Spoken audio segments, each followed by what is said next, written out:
Why choose Kelly Chevrolet? We offer a wide selection of new and used inventory with a team that guides you to your perfect fit.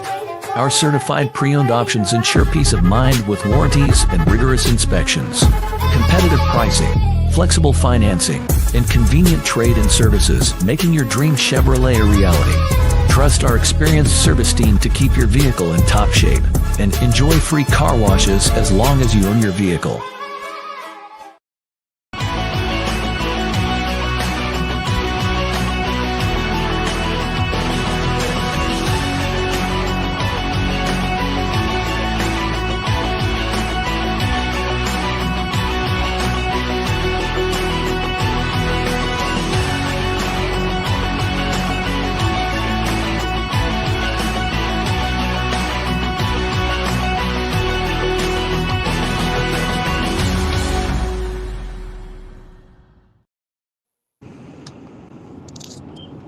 Welcome, ladies and gentlemen, to Around the Fort. A little bit of a different setup tonight as Casey is not able to join us. I'm Jackson Geiger with Jeff Mahoney.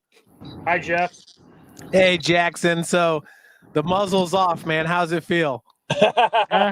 Hey, I guess this is the way to do it, I guess. Hey, you're jumping right in now, hosting the Around the Fort. So any message for Casey here while he's at his dinner meeting? Thank you, Casey. I won't let you down, I promise. Excellent. And then 260 Jake the Snake Smith, who is still banned from X. Yeah, guys, it's just talking to Jeff Mahoney here a few minutes ago about some of the stuff that Empowered Sports went through with their Instagram. I'm a little worried. I don't know, man. It's looking bleak for the Snake of getting back on Twitter for a minute. If I have to refollow everybody, it's going to be a nightmare, but that looks like that's what might have to happen. So stay tuned. Well, good luck with that process, Snake. Yeah, no kidding. Thank you. Well, we're going to hop into the Sideline Swami scale, Sideline Swami's top 10. Number 1, he's got Carroll. Number 2, Snyder. 3, East Noble. 4, Garrett. 5, Dwanger. 6, Homestead. 7, Leo. 8, Huntington North. 9, Adams Central. And 10, West Noble. How do you guys feel about that scale there of Swamis? Snake, do you want to start? Well, man, I think for the most part I agree with it. I think I would like to see West Noble up a little bit higher just based on they're still alive and well and getting ready to face off in one heck of a matchup this week. That's just my opinion. Yeah, no, I agree. I think that was the first thing that kind of jumped out to me. Adams Central, I would love to see where they would fare against a Leo or a Huntington North this year. Man, they are just solid across the board. Obviously, they had the one slip up early in the season at Garrett. But, yeah, that was the first one that kind of jumped out to me too, Snake, was the West Noble at number 10. Could they be a little higher, maybe a little bit closer to Garrett at number 4 heading into this big rematch on Friday? You got that right, buddy, and we'll get into that game in a minute. But I think that is definitely the one that stuck out to me the most. And I'll tell you, I'm feeling week to week just a little bit more underrated on Dwanger. It just seems like they keep flying under the radar, but that nasty defense just keeps cooking. So we'll see how they fare as well. Yeah, no doubt, Jake. I feel the same. They just keep getting better and better and better every single week. Yes, I'd agree. Well, I say we just hop right in then. Class 6A, the only game this week. Snyder at Carroll. Jeff, you want to take this one? Yeah, we can start off. The first time around, obviously 30-6 win for the Carroll Chargers. So pretty dominant performance in that one. And in that game, Jimmy Sullivan led the team with 20 rushing attempts. He had 20 of the 39 rushing attempts.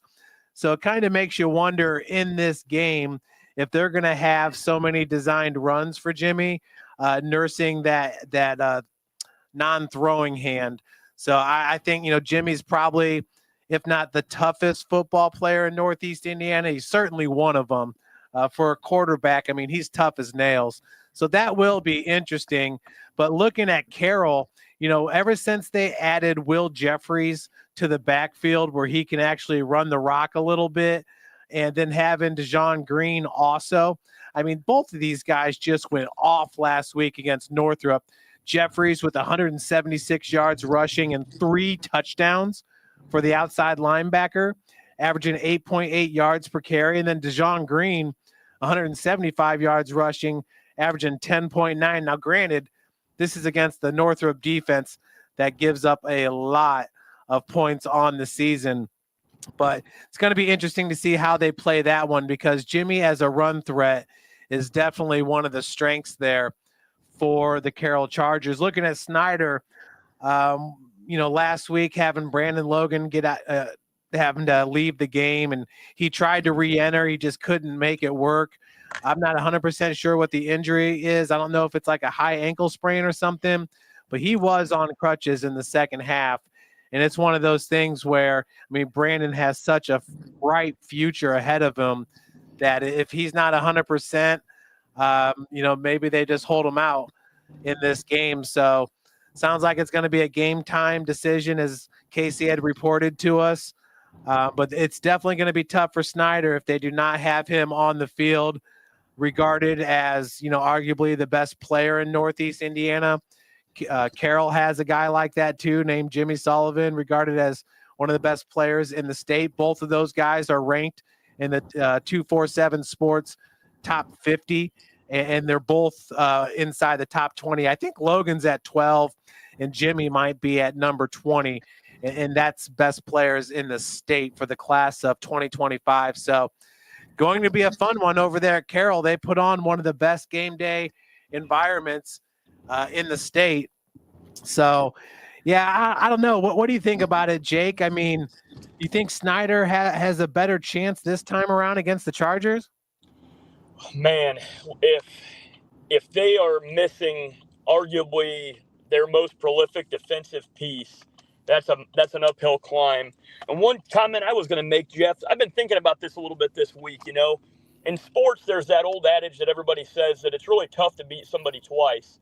And the 2 games that really stuck out to me the most with that thought was this game right here, and also the Garrett West Noble game we're going to get into in a few moments. But do you think, knowing what they know now, do you think that Snyder comes in with a little bit more of an edge? Let's say that everybody's healthy and it's mano and mano. Do you think that playing them a second time, that gives a little bit more of an edge towards Snyder?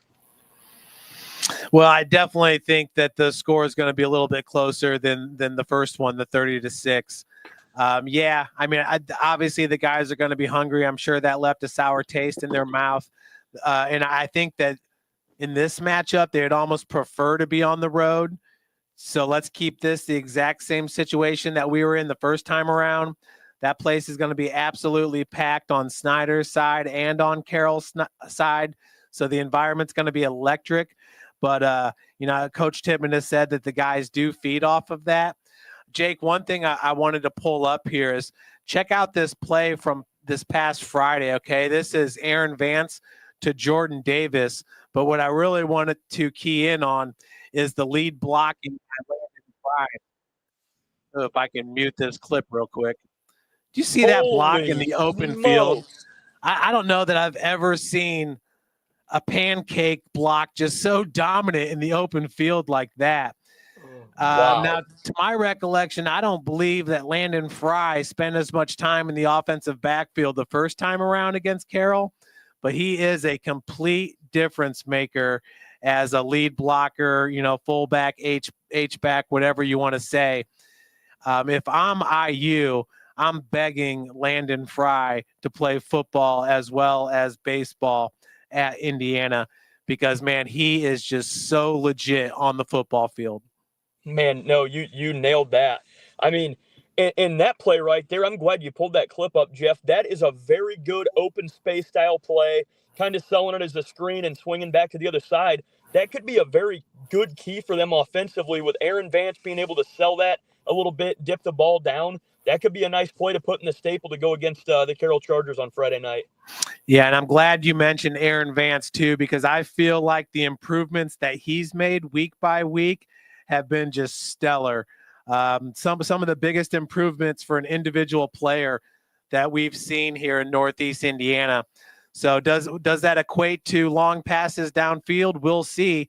The sophomore wide receiver Robinson has also picked up his game. He's one of those space players that can break one deep at any time. But, man, you guys, Carroll is just so deep at the linebacker position, at defensive back.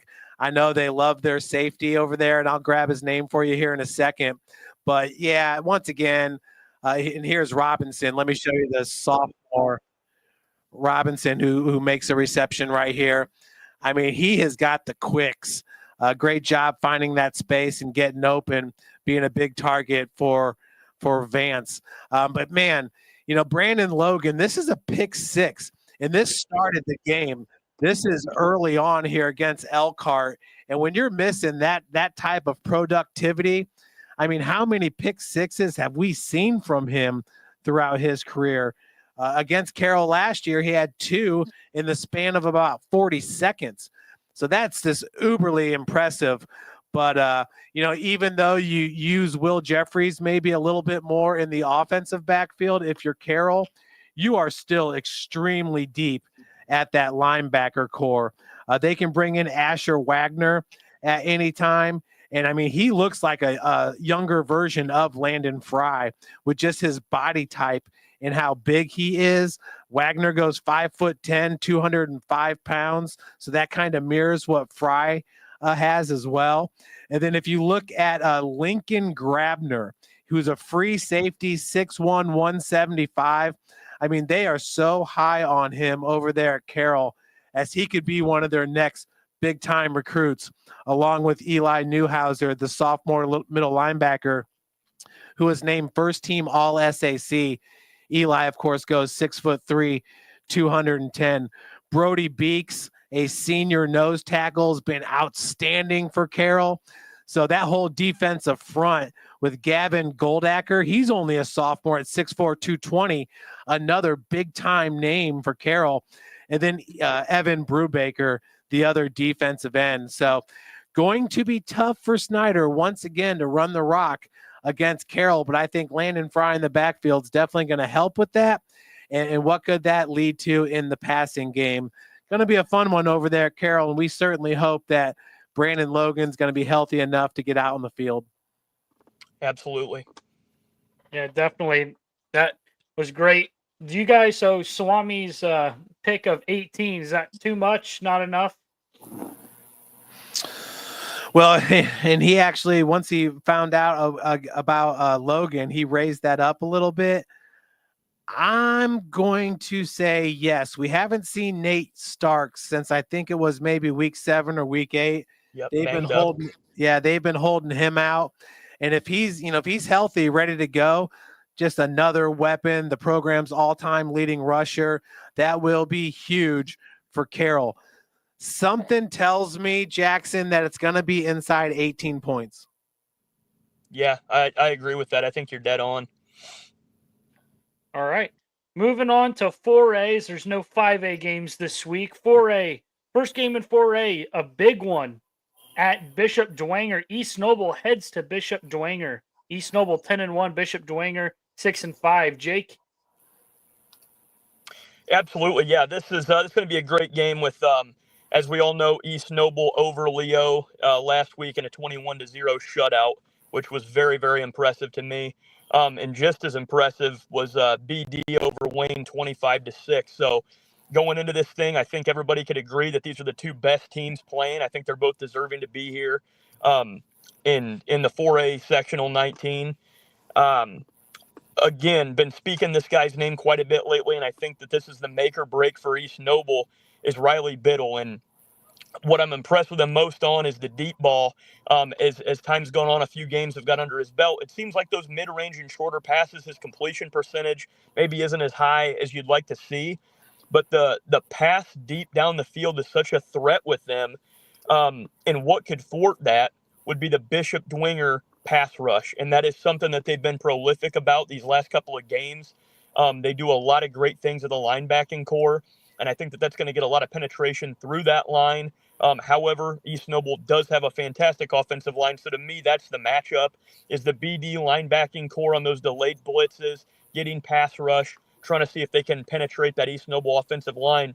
But Swagger, Treesh, and Hatton all have had their moments where they, just like that, where they can get down the field in those 20-plus yard chunk plays, and that's something that Biddle's just been prolific about all year. He's got a cannon and a smooth ball and smooth release down the field.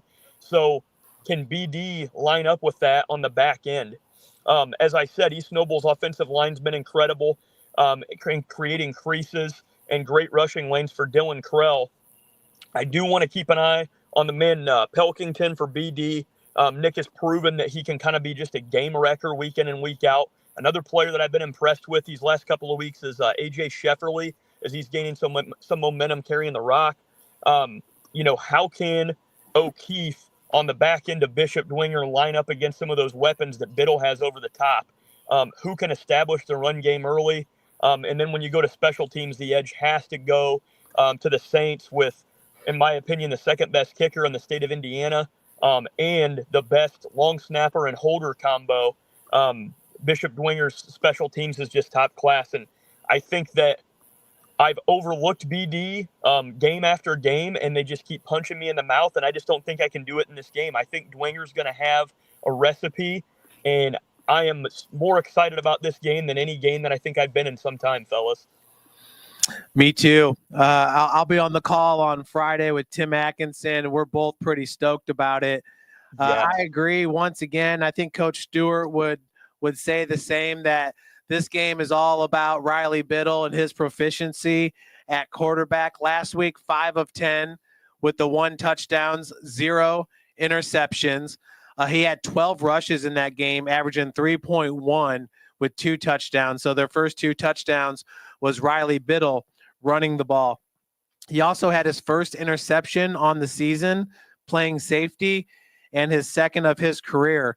So what they can do with Riley Biddle is they can load the box and they can have him be that single safety, and he just covers so much field. That allows Logan Hatton to get closer to the line of scrimmage, and Logan Hatton might be one of the better open space, sure-handed tacklers that you're going to find in this area. I mean, he's outstanding. You get him in open field one-on-one, even if a guy's got great quicks and jukes, he always seems to come up with the tackle. So it's going to be tough for the Dwenger defense, and how are they going to play the pass? I don't think that you can necessarily load the box against East Noble like you could at Columbia City. So it could be a huge test for that defense if they're, if they can't go cover 2 and their guys got to line up man-to-man with all the guys that you mentioned. One of the other wide receivers is Jordan Borders, and he's actually their biggest wide receiver at 6'2", 190 pounds. He's a baseball player that's going to go to Butler next year to play for the Bulldogs. But, that's what I think is going to be interesting. I mean, does East Noble in this game, and we'll see Riley Biddle's highs for the season. So 20 passing attempts against Huntington North. I would expect that number to be somewhere around the 20. And then for Bishop Dwenger, I mean, like I said, for East Noble, if they put Biddle back there as a single safety and they can really load the box and make it harder and harder for Dwenger to run the ball, I think it could be a tough night for the Saints. I think eventually they will get going, but this is going to be an absolutely outstanding game to watch. I think it's going to be extremely close. Swami says Dwenger by 3, and I believe that, the differential will be somewhere around there, and it can go either way. For argument's sakes, I'll go with East Noble getting the dub by 3 points. Yeah, love that. I'm right there with you. I could flip a quarter over and go 3 points either way. I'm going to stick with the Dwenger just because I keep going against them. They keep proving me wrong, so I'm going to hop on the train for a week here. What do you think, Jackson? I'm I'm going to stick with Swami on this one. I'm going to say Dwenger by 3. I think it's going to come down to a field goal there at the end. Yeah, and the thing is, if you're Dwenger, you got to be really careful passing the ball. Last week against Leo, Esquera had 15 passing attempts, 3 interceptions. Whew. So these guys are ball hawks, and they really do a great job of playing together. The reason I'm going to go with East Noble is they are a senior-led team, where Dwenger is a junior-led team, and Dwenger next year I think is going to vie for the SAC championship with all the studs that they're returning. Yeah, I love that. You are right, Jeff, that the experience of East Noble could definitely shine through in this game. Yeah, definitely. Agreed. All right, moving on to the next game in 4A, Huntington North at Lebanon. Jeff. Yeah, and I know we were talking about this before we started the show, but I don't have any stats on Huntington. I just haven't had time to email a ton of coaches to get stats from them. But pulling off the 45-6 victory against Marion, that is very, very impressive. The Giants coming into that game, they were 5-4. They beat Anderson 64-24. I mean, this is a team that really was playing some good football towards the end of the season, getting a 38-7 win against Muncie Central. But Lebanon, I mean, their side of the bracket, let me pull this over for you guys so you can see. Their side of the bracket extremely more tough than what Huntington North has gone through. And Lebanon is pulled through and now going to take on the Vikings. This is a long drive for Huntington North. You're talking about a 2-hour drive down south, just outside the Indy area. And I think that's going to take its toll on Huntington North. And even though they've had an outstanding great season under Coach Eschbach in his second year, I think it's going to be a tall task going up against the Tigers. Yeah, I agree with you, Jeff. Being a big NE8 guy, I love seeing the Vikings in this game. To be at a current record of 8-3 is absolutely incredible. Like you said, Coach has got them firing on all cylinders. Offensively, I've loved watching them and the offense that they've put in. But I agree. It's a great point you make about the travel distance. That's brutal for a bus ride for high school kids.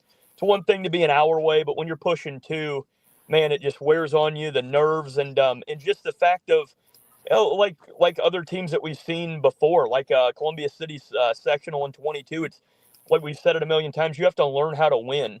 And what I think is going to be incredible for Huntington North is to see, no matter what happens in this game, how do they build after this year coming back? Can they reload, bring up the guys that they've been training that have been sitting behind some of the starters and see what they look like and ride this momentum? But, man, anything can happen in a sectional championship game, and we're definitely pulling for the Vikings.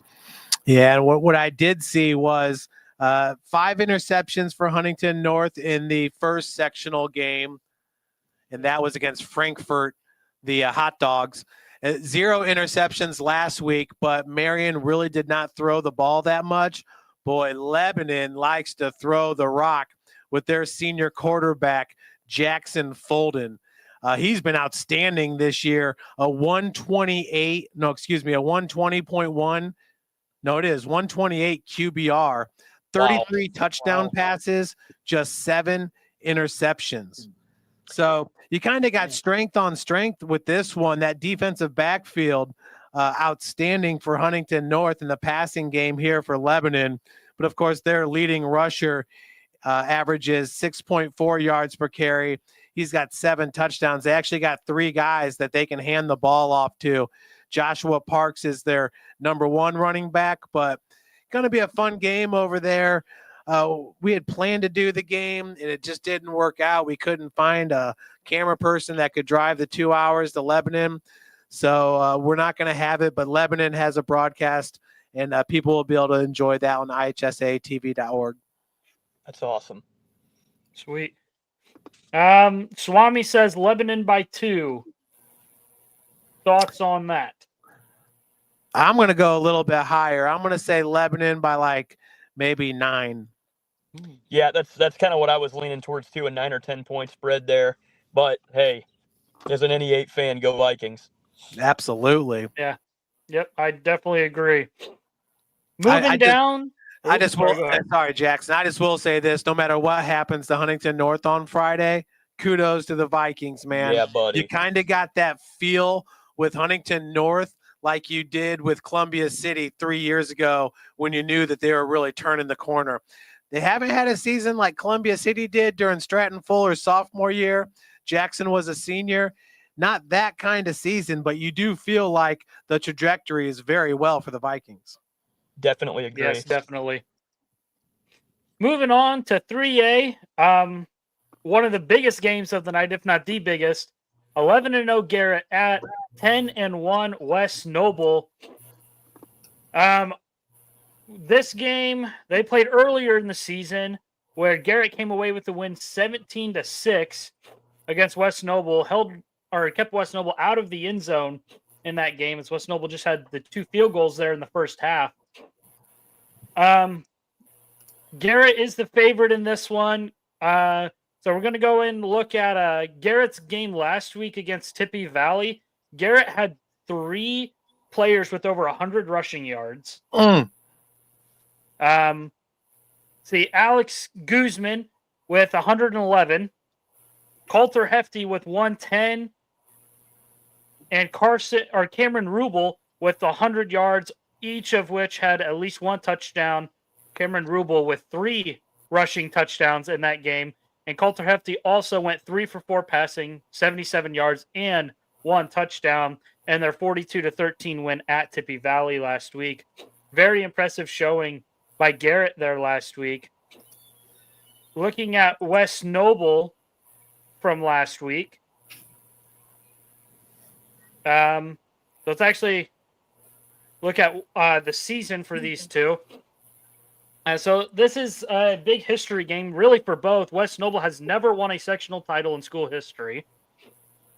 And Garrett has never been 12-0 before. They have had 12 wins in a season only one time in school history, and that was back in 1974, when they won state.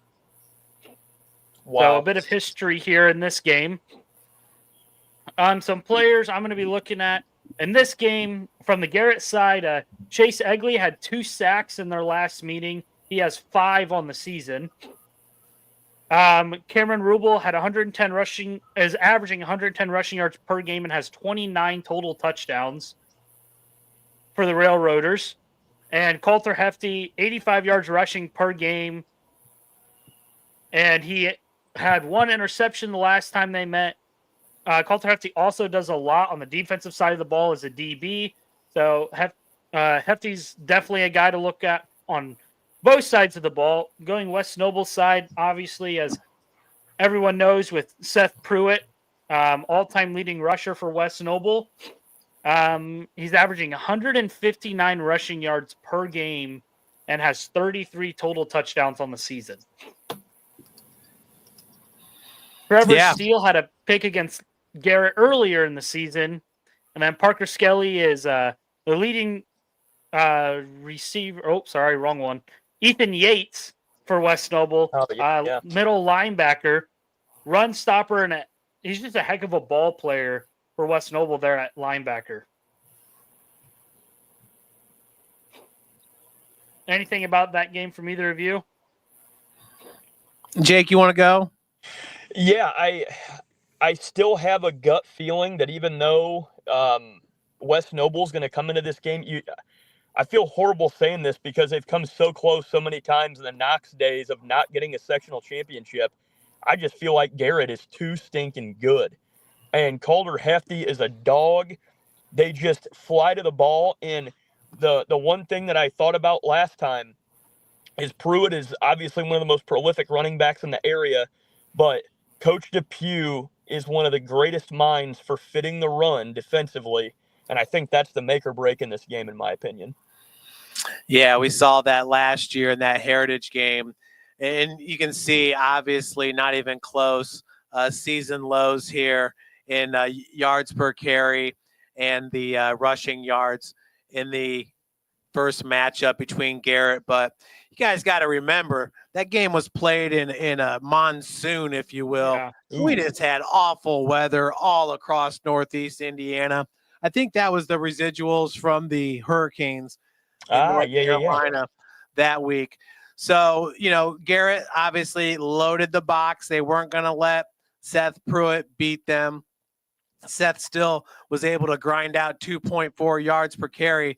So they had to go to the air with Schisler, and he completed 12 of 22 for 108 yards. But, Jake, when that natural grass surface over there at West Noble gets wet, yeah, you can complete balls, but then to make those cuts and whatnot, I mean, you're kind of a sitting duck with those kind of conditions for the defense to just kind of tee off on you.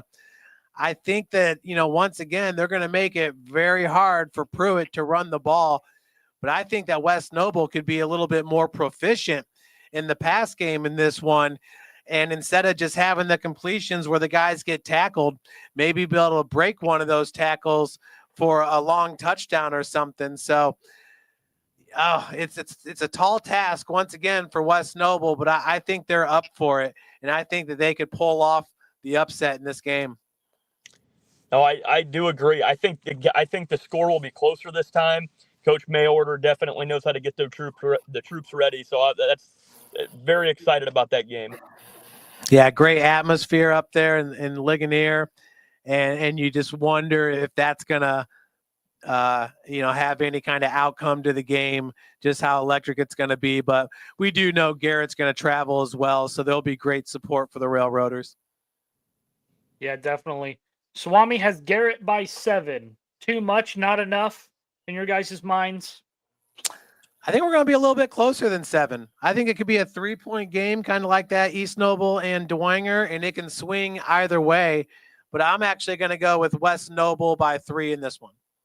Man, wow. Yeah, I agree that 3 or 4 point. We're on the same wavelength tonight, Jeff. I'm still going to say Garrett, but I'm going to say Garrett by 3. I'm actually going to take Garrett by 10 in this one. Okay. Move Swami up a bit. I like it. Good to have some diversity here, Jackson. We love it. I like it.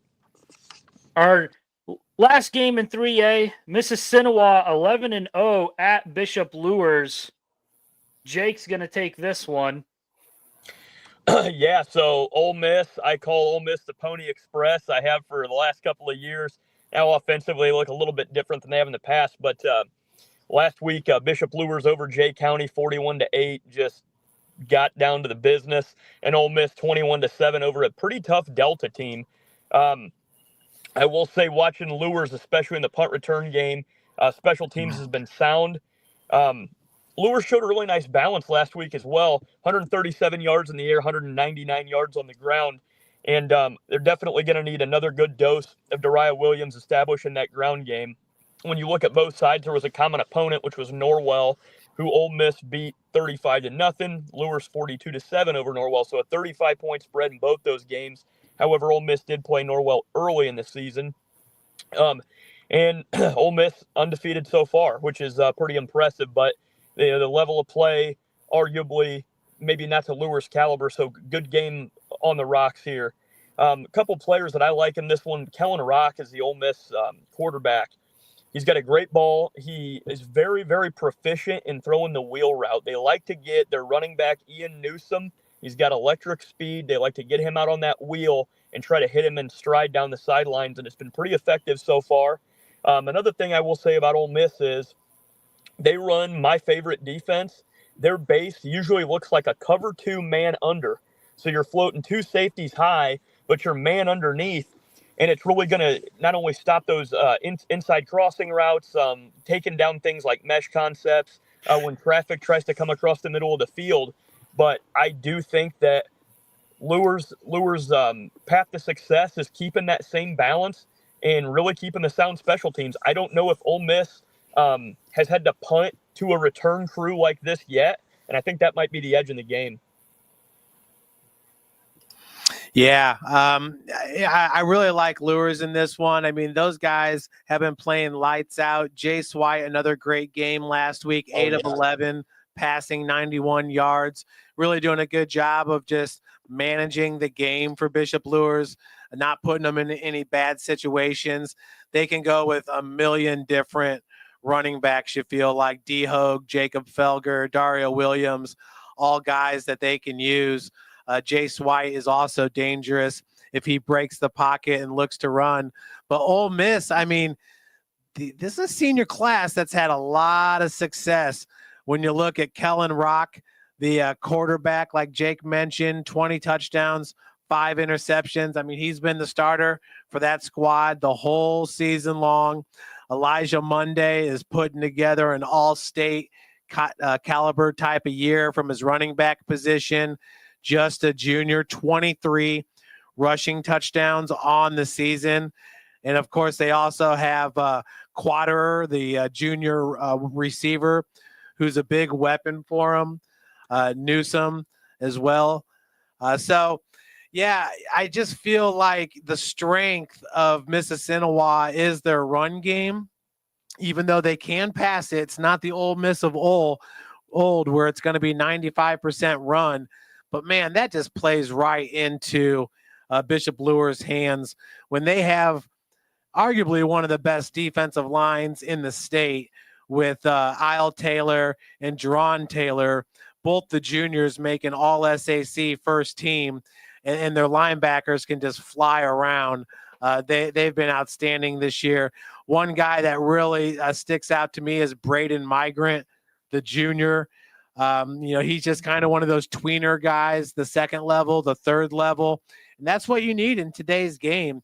You need those uber athletic linebackers that can cover dynamic running backs out in space or even a slot receiver. So going to be a fun one at Bishop Luers. I think Luers is going to take this one, get another sectional title. What do you think, Snake? Yeah, no, I think Luers definitely has the edge in this game. Sound coaching, like Jeff mentioned, sound defensive line play. And just when you look at that plus and minus in the punt return game and special teams and kickoff returns, who can win that yardage battle? And I feel like Luers can definitely do that. Yeah, I think Luers is going to make it very hard for them to run, therefore having to go to the pass. And those DBs are just ball hawks at Bishop Luers. Yeah, definitely. So Swami has Luers by 16. Good spread, Yeah. Too much, not enough? I like it. I like that 14 to 16 range. I think Luers is just going to be too strong. Yeah, I would agree with that one. I think it's one of those games where it's tight for maybe three quarters or maybe 2.5 quarters, and then Bishop Luers just starts pulling away. Yeah, definitely.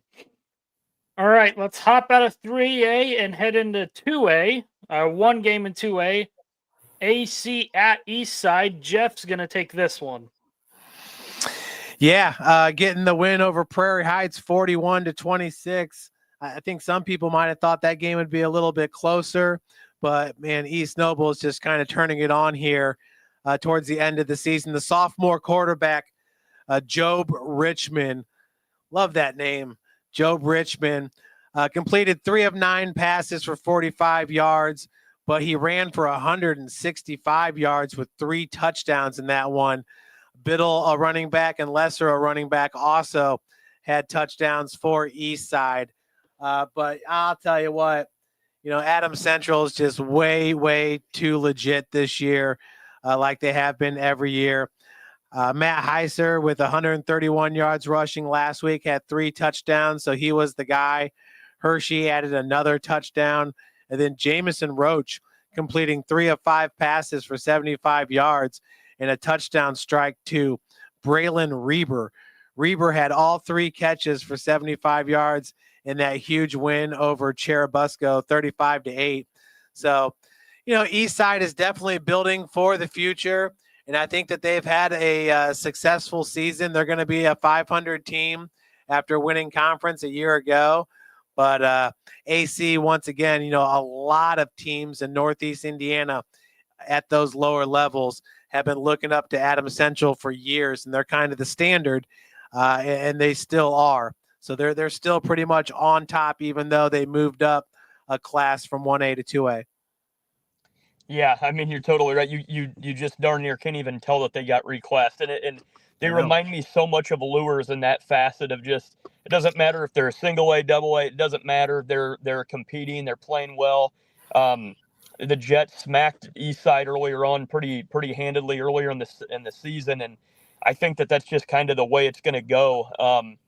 Unfortunately, like you mentioned, Eastside, I think a lot of bright days ahead. Everything goes in phases. I mean, gosh, Jeff, we called a semifinal game up there against Andrean just a few years ago, and they had a good 3 or 4 year stretch up there with Laban Davis and some of the prolific quarterbacks that they've had. So I just think in this game, I think AC is just too much.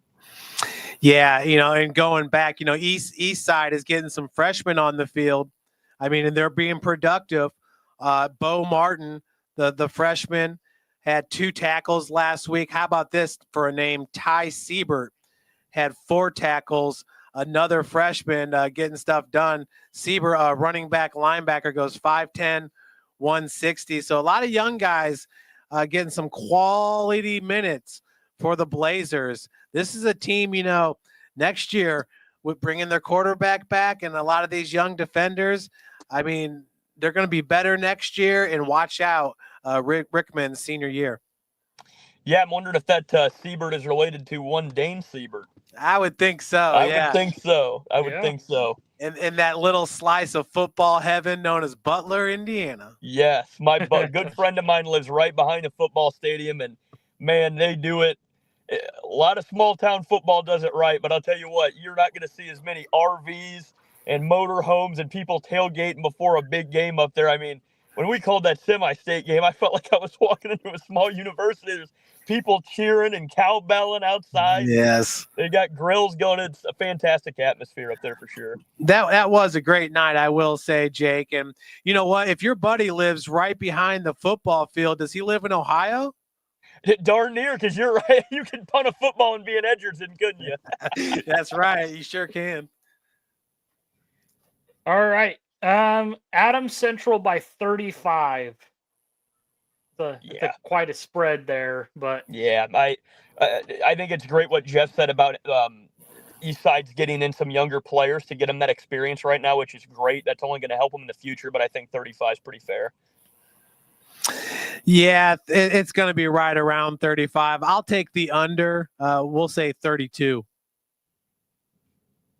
All right. Yeah, I'd say 35 sits pretty right. 35 to 38 probably is where I'd sit. Yeah. All right. Last game for high school tonight, Class 1A. South Adams at Madison Grant. Snake's going to take this one for us. Yeah, South Adams, Madison Grant. Got a little Byrne versus Fairmount showdown here. South Adams last week over Tri 43 to 32, and respectively Madison Grant over Hagerstown 45 to 14. Madison Grant's sole loss actually came to Ole Miss October 18th, which I believe was week 9, which was 26 to 22. So a pretty tight spread there. The Argyles can definitely show that they can roll with some good teams. They've got a heck of a running back in Cole Stead, averaging about 112 yards a game and about 1.6 touchdowns per game. So he's between a touchdown and 2 every game that they play. One thing, Madison Grant's lower pass percentage does lead them to bode well in the heavier run game. Looking at the Starfires, obviously big fan of quarterback Titus Lehman, 58% completion on the year with 23 touchdowns. And they've got 3 receivers with 5 or more touchdowns on the season, obviously led by Caden Neuenschwander. South Adams going to have a good mix of that run and pass in this game to keep the Argyles honest. But I truly feel like just by looking at some scores, matchups through the season, I think it's going to be a little bit of an uphill battle for the Starfires in this one. Yeah, and going back to what Casey was saying last week, Tri. I mean, so we got Tri Central, we got Tri County, and we got Tri West, Triton Central. I think Tri should be Tri East. Yeah, I'm there telling you go. You have been about the team reclassification and naming this year. I think that's great because it is weird. And I know this really has nothing to do with anything, but it's kind of like, who came up with? I'm a Tri East. Put her on the docket. Terrapins are coming to Busco. Tri-East is coming. I'm with you all the way, Jeff. But, you know, looking at South Adams once again, what a great comeback. Remember, Casey did take a bunch of B. Antonio's pizzas out there to South Adams because, man, they were down in this one and rattled off 43 unanswered points, I believe it was. Weren't they down like 10-0? Or I can't remember what it was. I'd have to look at my notes again. But, you know, Titus Lehman had 4 touchdown passes, a QBR of 133.5. So, I mean, 3 of those to Neuenschlager. And how about 1 to Wesley Somerset? Somerset with a receiving touchdown and a rushing touchdown. So that's a name that many of us remember from his older brother a few years back, who was just yoked up like nobody's business, looking like a Dylan Connor or some of the big beasts that we've seen. How about Ashton Pasetsky? I mean, that guy was yoked up. He's over at Marion University now. And speaking of, not to get off topic, but St. Francis beat USF Illinois last week. It's looking like St. Francis could be heading to the playoffs this year, which would be huge for the Cougars. Yeah, I saw that, Jeff. I was thinking of you, buddy. That's an incredible season they're putting together. Incredible. Great turnaround. You know, Indiana Wesleyan is just head and shoulders better than everybody else in the MSFA. They've been blowing everybody out, and that was their first loss of the season and the loss to Taylor. But, man, Lenny Bennett, the Snyder running back who transferred from UIndy, he has been on fire the last couple of weeks. And it's great to see the local kids really showing out for the home crowd there at Darcy Stadium. Love that. Yeah, definitely. Going back to at halftime last week, Tri was beating South Adams 32-7. Yes, 32-7. Oh my gosh. And they pulled it out. Incredible. They pulled it out, ended up winning 43-32. 36 straight points. Definitely deserving of some pizza, no doubt. Nice work, Jackson, pulling that one up on the spot. All right. Well, and looks like Swami's got Madison Grant by 14. Yeah, man, even I feel like maybe I'd like to see that a little closer, maybe even in that 10-12 range, but I do think they have the edge for sure. Yeah, Madison Grant took a loss to Ole Miss 26-22, so you know, a good game there for a 1A team. And when they play 1A schools, they pretty much dominate. Southern Wells 58-0. I mean, that's nothing too great. You know, Southern Wells unfortunately takes a lot of L's like that. Beat Tri-Central 40-7. But I mean, their schedule is just littered with 2A and 3A schools, and they've been knocking them off week after week. So I definitely, I'd like to say it's a little bit closer as well, maybe by 7. And I'd love to think that South Adams could pull off this victory here. And when you have the dynamic passing that they do, can never count a team out. You're right. Absolutely. It's very athletic team, getting the ball down the field well, and hopefully that passing attack can bode well this Friday. South Adams is going to throw a game-winning touchdown at the end of the game to win by 1. Love it. There we go. I like it. They'll be getting pizzas next week, too. Yeah. Doubling down on the pizza, baby. All right. Well, that does it. If you go over to Summit City Sports and pull up the Swami scale over here, they've got Sideline Swami's Week 12 sectional picks. He's also got his extra games there at the bottom, some of his collegiate games. But, yeah, it was a lot of good games this week for tomorrow night. Check out this photo that was submitted by Adams Central Football. I mean, Jarrett Smith diving catch versus Bluffton in the sectional. That's a thing of beauty right there. That's a gorgeous shot. Man, beautiful. Football at its finest. Most definitely. 2 hands, diamond pattern. I mean, fundamentals, beautiful. Love to see it. All right. Well, there's a lot of great games this Friday. You can't go wrong watching any of them. Mm-hmm. We wish good luck to all of our 260 teams this week. Snake, Jeff, you guys got anything to close us out? Well, this guy right here, Seth Pruitt. Yes, Calder Hefty's having a great season.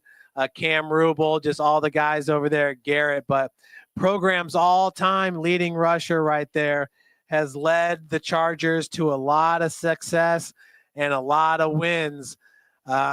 Man, Jake, what do you think was going through his belly when Garrett, held him to his lowest output almost for his whole career earlier this season? I just feel like this kid is going to be on fire in this one, and he's going to have his O-line motivated to do a little bit better than the, 2.3 yards per carry the first time around? Yeah, no, you're right, and I'm glad you made that point about the weather conditions, Jeff, because I'd kind of forgotten about it. But that really does make you think a little bit. If this O-line can get better footing, if he can get better speed into the crease and into those holes quicker, if some of those receivers can get that break on the ball a little faster, I think you're right with this kid. He's going to come fired up. He's a gamer, not the type of person that's going to let somebody hold him down like that. So you got a ticked off Pruitt, buddy, and look out. I think that's one of the 2 games this week that is just going to be of epic proportions, in my opinion. Yeah, and check out this stat right here. On the season, West Noble outscoring its opponents 409 to 69. Oh my gosh. Isn't that just something? That's incredible. Now, granted, you look at Garrett. They opened up the season. They had Adams Central and Huntington North. So 2 really tough out-of-conference games there. You got Central Noble and Wawasee over here. So that helped pad that a little bit. But, yeah, man, Garrett, great season for both these guys. You feel like West Noble does it year in, year out. And, no matter what, I don't think it really changes Coach Depew. Definitely the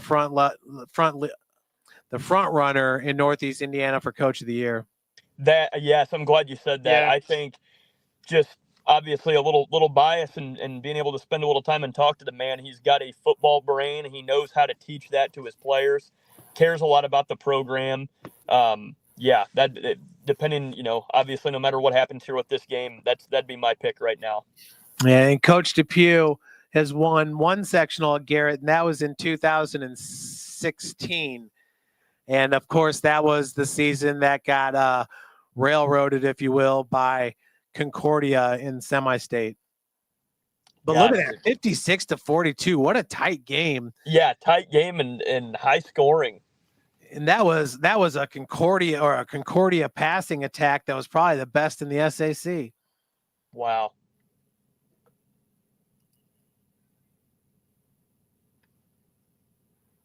All right. Well, that does it for us here at Around the Fort. A little bit of modified, as we've seen, without Casey tonight, but Casey should be back next week with us. And we're going to have a great time watching some high school football tomorrow night and some college football this weekend and professional football this weekend. Yeah, buddy. Get out and watch these teams. Support our Area 260 teams. And if you're going to watch a broadcast, do it on Summit City Sports. You got to go through the IHSA Champions Network, but I'd highly recommend you checking out Jeff and Tim. SummitCitySports.com. Check those guys out on Friday night. All right, well, that does it here from us here at Around the Fort. Jackson, Jeff Mahoney, and Jake the Snake Smith, who's still banned on X. We thank you. We thank you for listening in, and we'll see you next week, everybody. Thank you. Help the snake, Elon. Help the snake. Help the snake. Later, boys.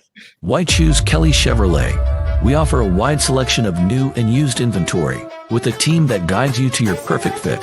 Our certified pre-owned options ensure peace of mind with warranties and rigorous inspections. Competitive pricing, flexible financing, and convenient trade and services, making your dream Chevrolet a reality.